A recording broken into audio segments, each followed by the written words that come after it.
described on the sea, a huge oval, very elongated, at the center of which condensed a fiery hearth, whose unbearable radiance was extinguished by successive degradation. "I only have an agglomeration of phosphorescent molecules," cried out one of the officers. "No, sir," replied with conviction. "Never. The folas or the salps produce such a powerful light. This shine, and of an essentially electric nature. Moreover, see, it moves, it dies, forwards, backwards, it hurls at us." Scream general raised from the frigate. "Silence," said the commander. "Farragut the bar in the wind." The machine. Backwards. The sailors rushed to the bar, the engineers at their machine. The steam was immediately reversed, and the slab Lincoln, knocking down on port, described the semicircle. "The straight bar machine in," screamed the commander, Farragut. His orders were carried out, and the frigate quickly moved away from the bright focus. I'm wrong. She wanted to move away, but the supernatural animal approached with a speed double that of his own. We were in time. The amazement, much more than the fear, held us mute and immobile. The animal won us in this game. He made the tour of the frigate, which then spun 14 knots and enveloped it with its electric tablecloths like a luminous dust. Then it moved away from 2 or 3 masts, leaving a phosphorescent trail comparable to the vortex of steam thrown back the locomotive of an express, suddenly the dark limits of the horizon, where it took its momentum. The monster rushed suddenly towards the Abraham Lincoln with a frightening speed, stopped suddenly at 20 feet of its presses. It was nest did not, in damage under the waters, since its radiance undergoes no degradation, but suddenly, and as if the source of this brilliant is flowing, it was suddenly stopped.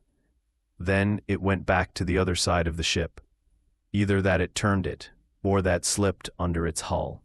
Every moment, a collision could occur to us, fatal. However, I was astonished by the maneuvers of the frigate. It was fleeing and not attacking. It was pursued. It had to pursue. And I sneak in observation to the commander, Farragut. Its ordinary figure, so impassive, was imbued with an indefinable astonishment. Mr. Aronnax answered me, "I don't know what wonderful being I am dealing with. I don't want to risk a caution, my frigate, in the middle of this darkness. Besides, how to attack the unknown? How his defense? Wait for the day and the roles will change. You no longer have any doubt, Commander, on the nature of the animal." "No, sir. I was obviously a narwhal. Gigantic, but also an electric narwhal. Perhaps, cannot be approached more than a gymnote or a torpedo, in fact," answered the commander. "And if he possesses in him a lightning power, it is surely the most terrible animal that has ever come out of the hand of the Creator. That is why, sir, I will stand on my guard, all the crew." Restore during the night. No one thinks to sleep. Abraham Lincoln, unable to fight. Speed had moderated his walk and stood under little steam. On his side, the narwhal, imitating the frigate, let himself be rocked at the will of the blades, and seemed to be lulled, deciding not to abandon the theater of the struggle. Around midnight, however, he disappeared. Or, to use a more accurate expression, he had set himself as a big glowworm. Had he fled? He had to fear, not hope. But at 12:05 in the morning, a deafening whistling was heard, similar to that produced a column of water driven out with extreme violence. Captain Farragut, Ned Land, and I were then on the Dunette. I try. David, look through the deep darkness. Netsland asked the captain. You have often heard whales roar, sir, but never of such whale, whose sight but $2,000. In fact, you are entitled to the bonus. But tell me, this noise is not the one made by the cetaceans discharging water through their vents. The same noise, sir, but this one is incomparably louder. Also can't be mistaken. It is well enough. It is enough that stands there in our waters, with your permission. Mister, added happily, will not say words to him tomorrow at dawn, if he is in the mood to hear. You put land answer in a tone, not convinced that I approach to 4 lengths of harpoon, listens to me. But for the next resumption, the commander, I should put a whaleboat at your disposal. Probably, sir, it will be to play the life of my men. But mine simply answered the harpooner. At about 2 a.m., the bright focus appeared no less intense, 5 miles to the wind of Abraham Lincoln. Despite the distance, despite the noise of the wind and the sea, one could clearly hear the formidable tail beats of the animal, and until its breath, it seemed that at the time when the Narvist standards came to breathe on the surface of the ocean, the air was engulfed in its lungs like steam cylinders of a machine of 2,000 horses. A whale that would have the strength of a cavalry regiment. It would be a nice whale. We stayed on alert until the day, and we prepared for the fight. The fishing gear was placed along the gold basins that launches a harpoon at a distance of a mile, and long Canadian explosive bullets, whose wound is fatal. Even more powerful animals, Ned Land, had only sharpened his harpoon, terrible weapons in his hand. At 6h the dawn began to break, and with the first glimmers of the dawn, disappeared the electric shine of the narwhal. At 7 o'clock, the day was sufficiently made, but a very thick morning mist narrowed the horizon, and the best of them yet could not pierce it. From there, as soon as stiffness and anger, I climbed up to the bar of Ardamont, some officers already perched at the head of Emma. At 8 o'clock, the mist rolled heavily on the waves, and its big volutes rose gradually.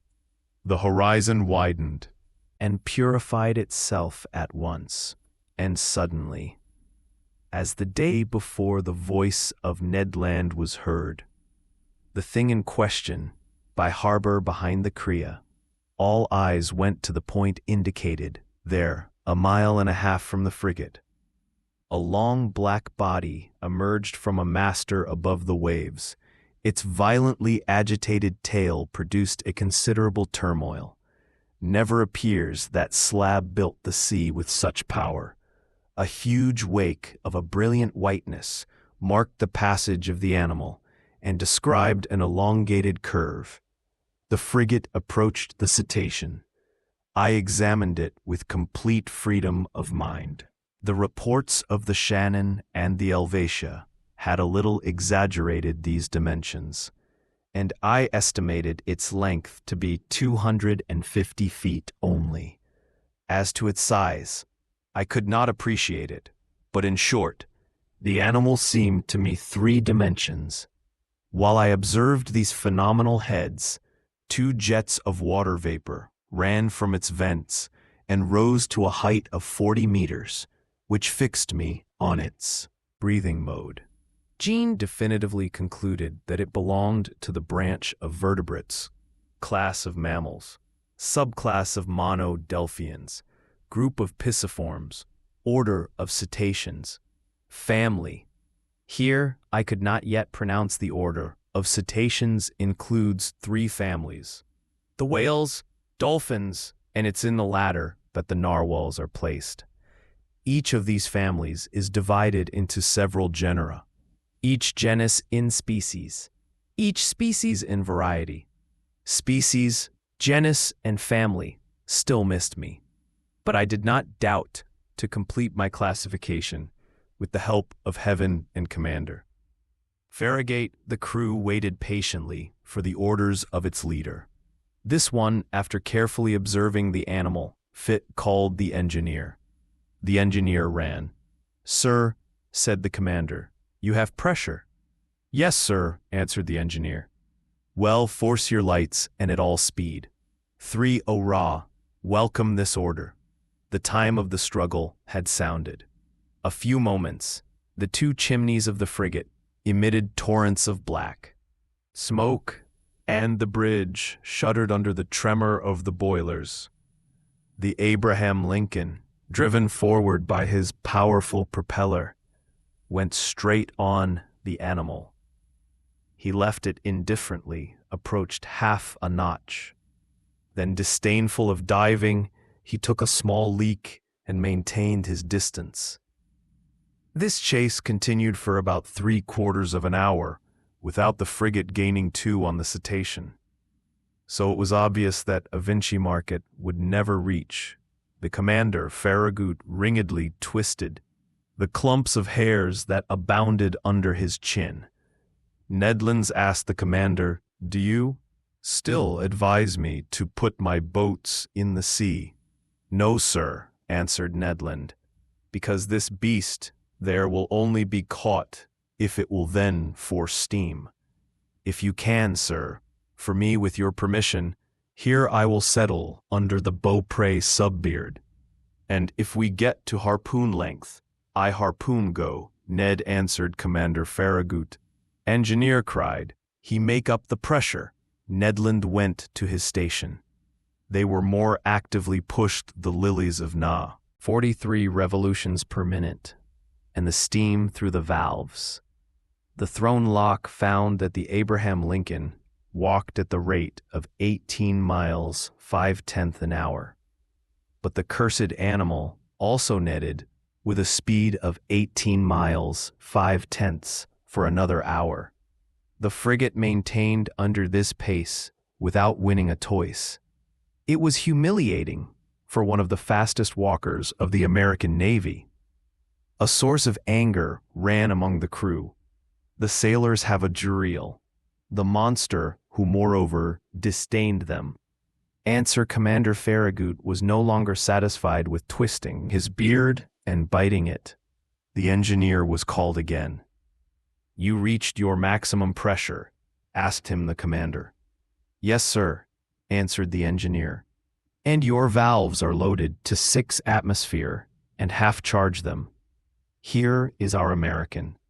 If it was not better done on the Mississippi, to distance a competition council, say to my brave servant, who was near me, 'Do you know, well, that we will probably jump, as it will please the gentleman,' answered advice.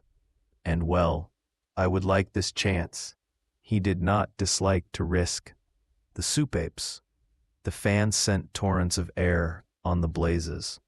The speed of the Abraham Lincoln increased. It is my trembling up to their rocks, and the vortices of smoke could hardly find passage through the chimneys, too narrow. We threw the lock a second time, and well, Timoneer asked the commander, "Farragut, 19 miles, 3/10. "Sir, force the fires." The engineer obeyed. The manometer marked 10 atmospheres, but the cetacean also probably heated, because without being hindered, he made there his 19 stitches, 3/10. What prosecution! No, I cannot describe the emotion that made all my aid land vibrate at his post. The harpoon in hand, several times the animal let itself approach the winner. "We win," the Canadian cried out. Then, the moment he was prepared to hit the cetacean, withdrew, with a speed that I cannot estimate at less than 30 miles to an hour, and even during our maximum speed, does not it end to taunt the frigate by making the tour a cry of fury escaped from all the breasts. At noon, we were no more advanced than at 8 a.m. A strong detonation burst into which the crew's cheers mingled. The ball reached its goal. It hit the animal, but not abnormally, and slipping on its rounded surface, it got lost at 2 meshes, without mother. If the old gunner, raging this screaming, so armored with 6-inch curse plates, cried out, the Commander Farragut La Chase recommended. And the Commander Farragut, leaning towards me, told me, I will pursue the animal until my frigate bursts, and you will be right. We could hope the animal would be exhausted, and would not be indifferent to fatigued like a steam engine. But it was none of it. The hours went by without it giving any signs of exhaustion. However, it must be said, to the praise of Abraham Lincoln, who fought it with indefatigable tenacity, I do not estimate at less than 500 kilometers. The distance that he traveled during this unfortunate day of November 6. But the night goes and does not envelope with its shadows the ocean.